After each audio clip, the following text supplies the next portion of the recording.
From a threat perspective, I think one of the biggest things that we have going now, and this is obviously in every sort of sector, is the use of generative AI. So what we're seeing a lot in social media now is instead of just random accounts that might be controlled by a person or two, what you're seeing is hundreds and hundreds of bot accounts that are able to push forward a large amount of information very quickly. You're listening to the ISF podcast for your organization's better cybersecurity. Your host, ISF CEO Steve Durbin, is an expert in leadership, business culture transformation, and cyber strategies for today's top enterprises. I'm producer Tavia Gilbert. In today's episode, Steve sits down with Paul Bartel, a senior intelligence analyst with PeakMetrics. Paul was previously with the Defense Intelligence Agency, and he speaks with Steve about his experience working in government, how the public and private sectors can cooperate more effectively, and what businesses can do to protect themselves from misinformation campaigns. Paul, thank you very much indeed for coming over today to join me on the podcast. Great to see you. Great to see you. Thank you for having me. Now, you've had a really interesting career. So you're an intelligence analyst. You've worked at the Defense Intelligence Agency. You're now in private sector. Tell us a little bit about what your job actually entails. What does an intelligence analyst do? So when I was with the Defense Intelligence Agency, I actually spent about just under a decade at CENTCOM, working as a regional analyst, as well a lot in the kinetic side of things with the targeting and things like that. I was also a senior executive briefer, so that meant I would deal a lot with General McKenzie or General Kurilla, providing them with different levels of information.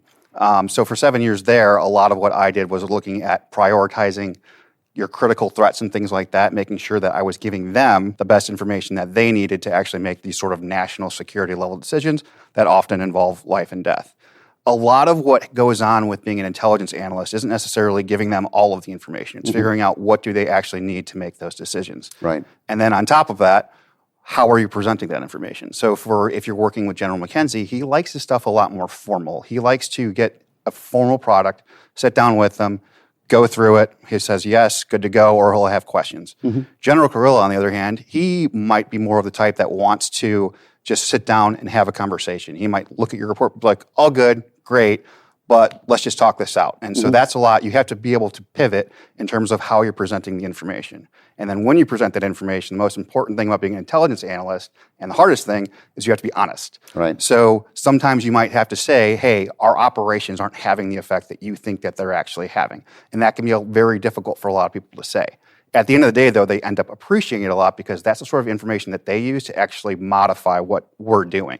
So we've taken that approach with PeakMetrics, and I came on about 7 months ago there, to start working with government customers looking at the information environment. So we take large amounts of data, whether they be tweets, Telegram posts, news articles, and we apply an LLM to that to be able to identify what narratives exist in those spaces. So for our different customers, we're using the same approach of identifying what's actually a critical narrative to them, and then also presenting that in an honest fashion, and also adjusting how we might be messaging. Even though we might be working with combatant commands who have a lot of overlay in terms of how they're looking at stuff, they might just want something in a different product format, which could be, we want to look more at these threats, but it could also just be like, we want it in this color.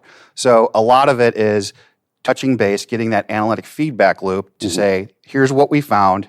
Do you like what you're seeing? How can we tailor it to better support you? And how have things changed? So from a threat perspective? From a threat perspective, I think one of the biggest things that we have going now, and this is obviously in every sort of sector, is the use of generative AI. So what we're seeing a lot in social media now is instead of just random accounts that might be controlled by a person or two, what you're seeing is hundreds and hundreds of bot accounts that are able to push forward a large amount of information very quickly. So if we see a threatening narrative come out, we might actually be able to detect that, 35% of this narrative that's derogatory towards the United States, that's actually controlled by bot accounts. So we're looking at how far is that narrative getting, which is getting further now because of all the generative AI and the amount of information that they can put out. And where is most of this coming from? So really 3 sources, I would say. If we're looking at the U.S. landscape, we have our conspiracy theorists that just love to push those conspiracy theories and sort of believe in whatever they want to. Right. Then you also have bipartisan actors who may want to push a certain narrative that's more favorable to their political candidate. We also have foreign adversaries, so Russia, China, Iran. Those are three big players in there. North Korea is also in there. And you also do have some other international organizations or, sort of nefarious criminal organizations that might be pushing narratives for whatever reason they see fit. And how are the public responding to some of this information that's out there? Would you say that the general user of, say, X or Facebook or whatever has become a lot more savvy about how to read between the lines? Or do you still think it's just sucking up information?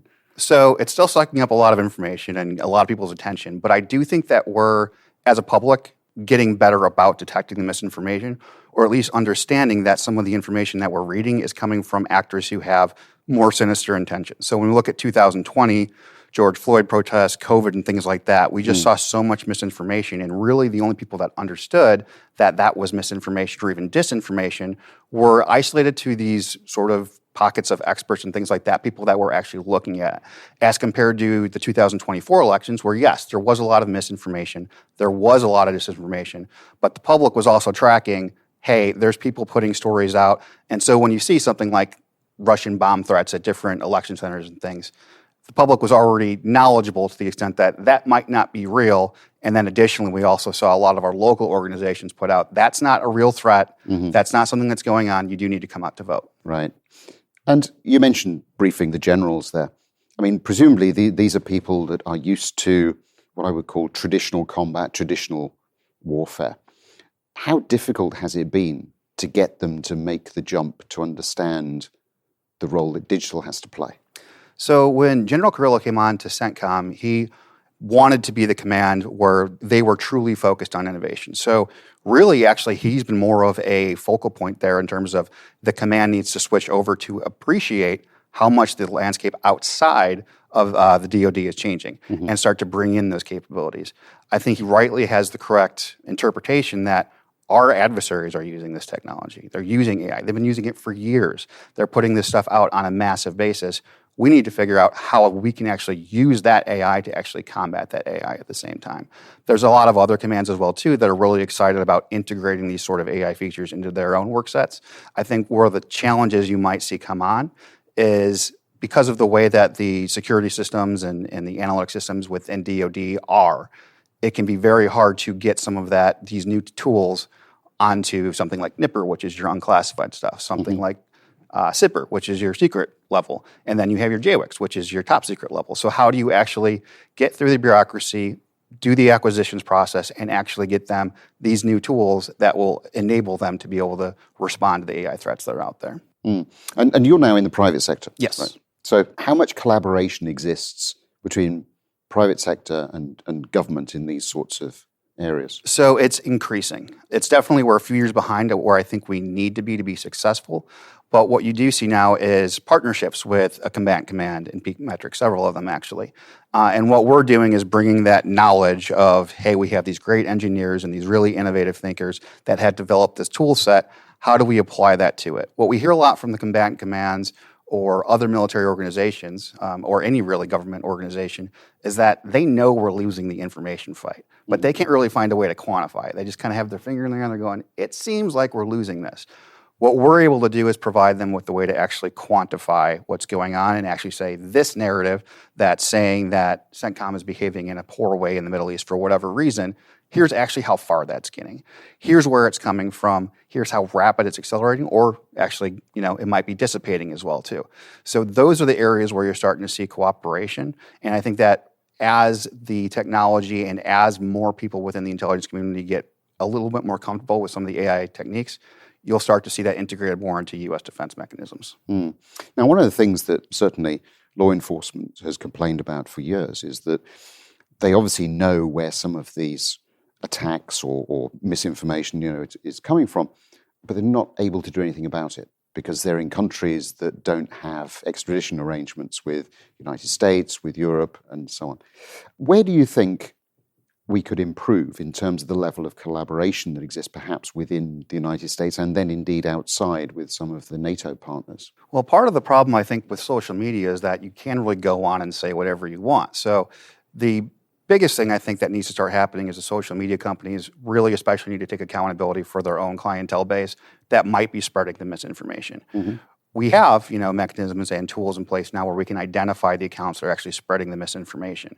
But that's where we need to be able to give that information to the social media corporations and say, here is this list of 1,200 accounts that we've identified that are pushing terrorist propaganda on your platform. You need to deplatform those accounts. In addition, another thing that I think that needs to happen is the counter messaging that we're having. When we see them come out with a message, what is it that we can say that actively counteracts that? So if we have a narrative of some sort that's saying the Gaza humanitarian pier is being built with rubble and bodies, and that's how the U.S. is building this thing. Well, first of all, say no, it's not, and then also provide evidence of how that's actually being constructed, because what you can see is it's very clearly a very modern structure that's not being built with rubble. That's an interesting point, though, isn't it? Because once something is out on social media, it's out there forever, pretty much. So yes, you could deplatform, but you still got this data, this information that people are going to find that's out there. So it's not a case of just putting up something once to go against. It's an ongoing process, presumably. Well, it's an ongoing process, and really, even if you're deplatforming all of these accounts, right? Because you can create new emails. You can even use spoofing technology right now to go to the same email account and say, I want 1,000 spoof emails associated with this account. So in that regard, are you going to degrade it? No, you're going to disrupt it. But it's at least getting into that space of, okay, let's make it more challenging for them here to be able to release all this on a consistent basis. When you're looking at information operations, it's not the same as doing a large kinetic strike, where you might be able to deliver a really effective message very quickly with a large amount of munitions. What you're looking at is more of a death by 1,000 cuts. And really, it's a death by 1,000 paper cuts. It's these little tiny victories that you have to constantly pursue and will always have to constantly pursue to be able to actually overcome or actually gain an advantage in the information environment. What sort of response is government getting from the social media platforms? Are they on board with this? Or because the perception, I think, certainly from outside of the United States, is that there needs to be more regulation. There needs to be more control. Social media platforms need to stand up and take accountability for some of these things. What's the view? I think within DoD, and this is just speaking really anecdotally, is that we would like to see more participation from the social media platforms in terms of regulating those accounts, because they do undermine U.S. activities and partner activities throughout the world, oftentimes that are really oriented at trying to do the best thing in support of democracy or human rights. But there hasn't really been that huge drive, I don't think, yet, in terms of these platforms will actually start to deplatform some of these activities. We've seen very large amounts of automated activity, which right there, that should automatically get rid of the platform. Something like Twitter, for example, or X now. If you have a user posting 700 times a day, that should just be flagged right there, no matter what they're actually posting about, because that's violating your terms of service, but you're not actually enforcing them. We do see limited amounts of, when we go through these automated accounts, where we might have been doing a month-long research project of, some of these are suspended, but they might also just be deleted, so it might just be them covering their tracks. So there is an effort there, but it definitely needs to increase. And let's take a look now at the private sector. So we've talked quite a bit about what goes on from a government standpoint. How concerned should large organizations be about this sort of misinformation? I think they should be very largely concerned. So we do work with private sector firms as well. I fall more on the intelligence and foreign adversary type of stuff. But a lot of these companies are really worried about these narratives that might emerge very early on that could be damaging. So you can have someone say something, let's say a firm is accused of having a CEO that's anti-Semitic or things like that. Whether or not that's true, the firm needs to identify that earlier on and have a plan of attack in place in order to combat that narrative. Or figure out, hey, can we actually take a look at what accounts are pushing this, and are they part of some sort of foreign adversary influence campaign, or are they also potentially just from people who are trying to undermine our business for whatever reason that they need. But because anyone can get onto social media or really generate a large amount of material through the new generative AI processes, they should be concerned, because if anyone doesn't want their business to do well, they can find a way to make it not do well. But that to me sounds like a very expensive process. Sounds like it, but that's, I think, one of the things where we're coming in and saying, okay, we can provide you with this tool. We have a platform that looks at all of these different mentions. Now, one of the reports that I do, for example, just getting through the amount of social media articles and news articles, done the math on it, would take me a year to get just organize that data. Right. Our generative process does that in about 2 hours. Okay. So I'm obviously be able to do a lot more with just one analyst. You're taking one analyst and turning them into almost an organization. It would take 5 analysts, we did the math on this too, 2 to 3 months. So that's really bringing that amount of resource down. And that's where, even if there's an expense loaded into that in terms of you got to hire an analyst to do it, or you need to pay for the platform, what you can do is completely magnify the amount of time or make it less time in order to be able to have your analyst get through that sort of stuff. The process there then is that instead of having some sort of report that looks like a master's thesis, is an analyst can do it in a day or 2. Right. Okay.